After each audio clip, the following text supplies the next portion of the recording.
Matthew chapter 13, the parable of the sower. That same day Jesus left the house and went to the lakeside, where he sat down to teach.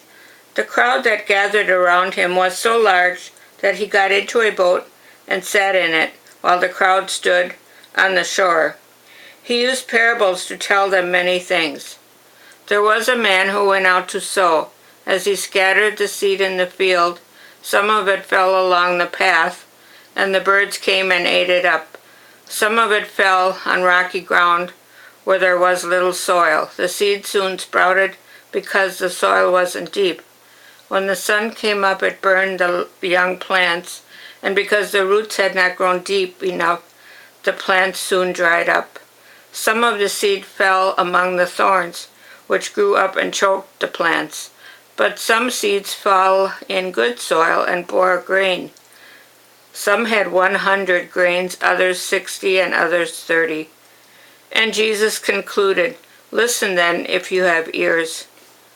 The purpose of the parables. Then the disciples came to Jesus and asked him, "Why do you use parables when you talk to them?" Jesus answered, "The knowledge of the secrets of the kingdom of heaven has been given to you, but not to them.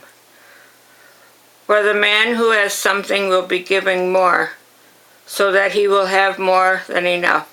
But the man who has little will have his taken away from him, even the little he has."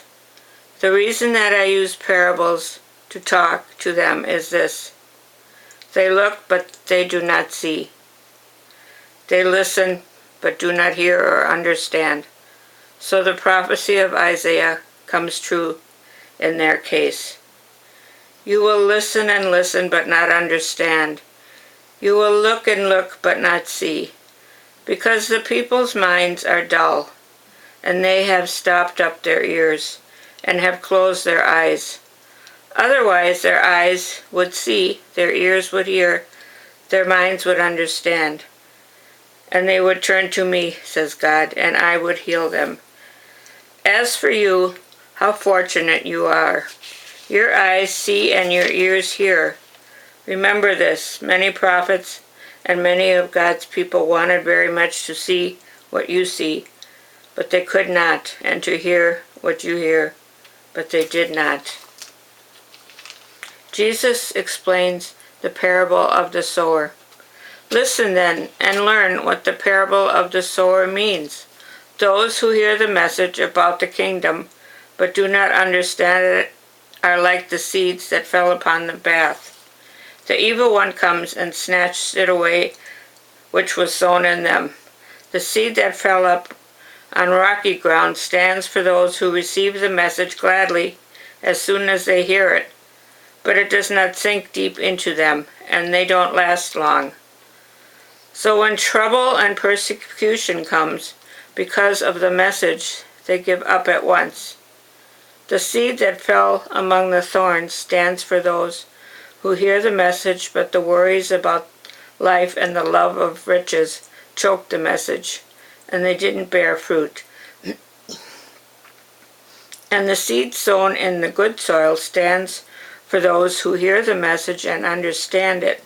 They bear fruit, some as much as 100, others 60, and others 30.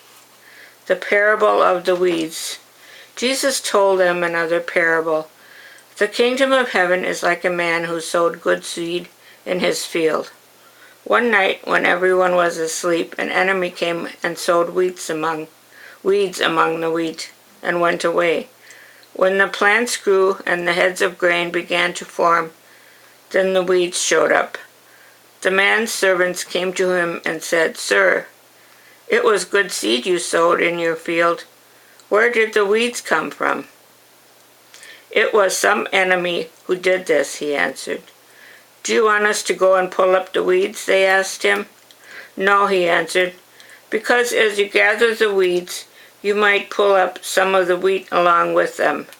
Let the wheat and the weeds both grow together until the harvest. And then I will tell the harvest workers, pull up the weeds first, and tie them in bunches to throw in the fire. Then gather in the wheat and put it in the barn. The parable of the mustard seed. Jesus told them another parable. The kingdom of heaven is like a mustard seed, which a man takes and sows in his field. It is the smallest of all seeds, but when it grows up, it is the biggest of all plants. It becomes a tree so that the birds come and make their nests in its branches. The parable of the yeast. Jesus told them another parable. The kingdom of heaven is like yeast. A woman takes it and mixes it with flour until the whole batch of dough rises. Jesus uses parables. Jesus used parables to tell all these things to the crowds. He would not say, "Think to them," without using a parable. He did this to make come true what the prophet had said. I will use parables when I speak to them. I will tell them things unknown since the creation of the world. Jesus explains the parable of the weeds. Then Jesus left the crowd and went indoors. His disciples came to him and said, "Tell us what the parable of the weeds in the field means." Jesus answered, "The man who sowed the good seed is the Son of Man. The field is the world, the good seed is the people who belong to the kingdom. The weeds are the people who belong to the evil one, and the enemy who sowed the weeds is the devil. The harvest is the end of the age, and the harvest workers are angels.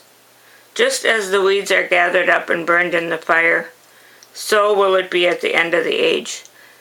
The Son of Man will send out his angels, and they will gather up out of his kingdom all who cause people to sin and all other evildoers, and throw them into the fiery furnace, where they will cry and gnash their teeth. Then God's people will shine like the sun in their Father's kingdom. Listen then, if you have ears. The parable of the hidden treasure. The kingdom of heaven is like a treasure hidden in a field. A man happens to find it, so he covers it up again. He is so happy that he goes and sells everything he has and then goes back and buys the field. The parable of the pearl. Also, the kingdom of heaven is like a buyer looking for fine pearls. When he finds one that is unusually fine, he goes and sells everything he has and buys the pearl. The parable of the net.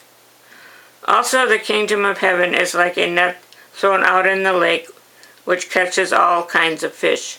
When it is full, the fishermen pull it to shore and sit down to divide the fish. The good ones go into their buckets, the worthless ones are thrown away. It will be like that at the end of the age. The angels will go out and gather up the evil people from among the good people and throw the evil people into the fiery furnace. There they will cry and gnash their teeth. New and old truth. Do you understand these things? Jesus asked. Yes, they answered.